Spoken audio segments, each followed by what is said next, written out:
Voltar ao vivo lá para Brasília para conversar com o Henrique Carmo. Por unanimidade, o Supremo Tribunal Federal decidiu manter a prorrogação do prazo para o acordo sobre a desoneração da folha de pagamentos. E o Henrique Carmo tem mais detalhes para a gente. Bom dia, Rafael Colombo. Bom dia a todos que nos acompanham no Jornal da Manhã. Essa decisão do ministro Edson Fachin foi tomada durante o recesso judiciário.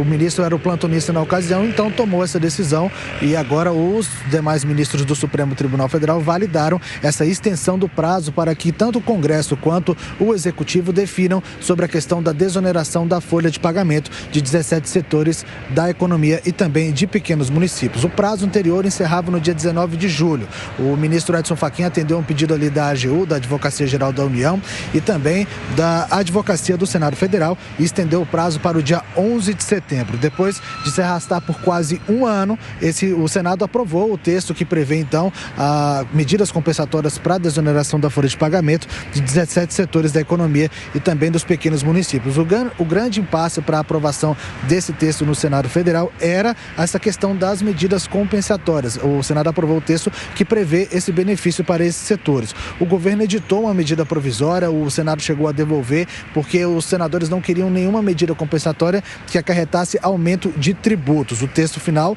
que foi relatado pelo líder do governo no Senado, o senador Jacques Wagner, foi aprovado então, mas prevê algumas medidas compensatórias, mais uma que era uma demanda do governo, algo que seria ali um pedido do governo, não foi aprovada pelos senadores, que era então a proposta que aumentava os juros sobre a cobrança, que aumentava a cobrança sobre os juros sobre capital próprio de 15% para 20%. Então, essa medida não passou pelo Senado Federal, mas outras medidas foram aprovadas como compensatórias para essa questão da desoneração da folha de pagamento. Entre elas, a previsão de um pente fino nos benefícios do INSS para saber o que está sendo pago indevidamente. Isso gera uma economia para o governo. Também, outra questão de trazer recursos. Quem trouxer recursos do exterior para o Brasil terá ali uma incidência maior também na cobrança de tributos, entre outras medidas para poder compensar essa falta de arrecadação causada pela desoneração da folha de pagamento. Segundo o texto aprovado, essa desoneração ela segue total ainda em 2024 e será retomada gradualmente a partir do ano que vem até o ano de 2027, quando acaba então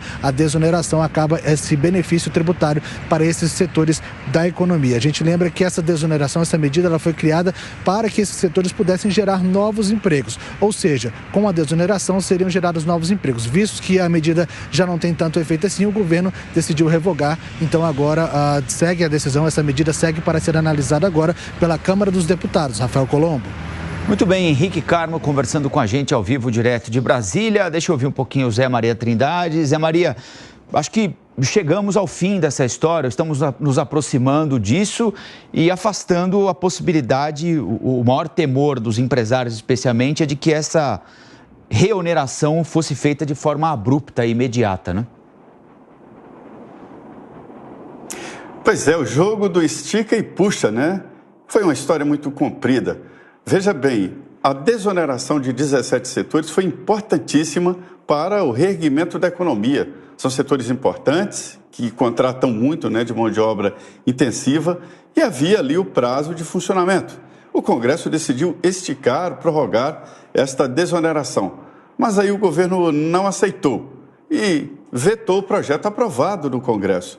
O Congresso derrubou os vetos, aí, em seguida, o governo editou a medida provisória que foi devolvida e o assunto foi parar no Supremo Tribunal Federal. Aqui é assim, antes tudo acabava em pizza e agora tudo acaba no plenário do Supremo Tribunal Federal. E mais uma vez o governo, perdendo no Congresso, tentou ganhar no Supremo Tribunal Federal. E a decisão é de mais ou menos, né? Ou seja, dá um prazo para o óbvio, ou seja, o Legislativo e o Executivo chegarem a uma solução sobre estes 17 setores muito importantes. A lei está sendo votada no Congresso, né, da desoneração, para reonerar os setores, e o entendimento geral é de que o Congresso deve arcar agora com essa responsabilidade. O governo lavou as mãos não por vontade própria, mas porque perdeu politicamente. Esta história de reonerar significa aumentar impostos.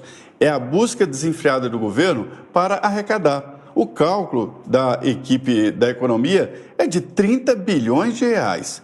Os líderes no Congresso dizem que não é tanto assim, cerca de 7 bilhões de reais. Mas, de qualquer maneira, a disputa aí é por mais taxa, ou seja, aumentar impostos. Não tem quem me convença de que corte de subsídios, reoneração não significa aumento de impostos. Agora, o que mais preocupa é a insegurança. Ninguém sabe quanto vai pagar de impostos no passado. Imagina no futuro.